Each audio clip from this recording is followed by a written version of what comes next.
lava kuchumayela va famila manyike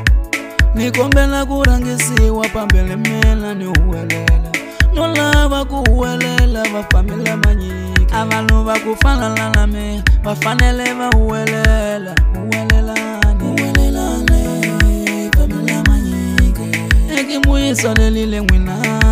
anena ya misava yako kala inga hlawule ne munhu wa mumwe munhu wako kala nga switivi ku hlawula wakala nile xikwembu tlhatheka woko leka chiprani nile munhu wako kala nga swikoti ku hlawula wakala o tatala tlhatheka woko ka chiprani mukhupi wa swihlovo alava mati uta kota kupuza xitsungu lexi xi ngo xaniseka baba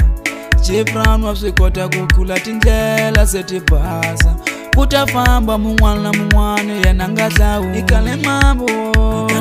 wosi mina lavonga ikale mambo amala wa wena Chiprani wa ihlayisa ikale mambo famila manyike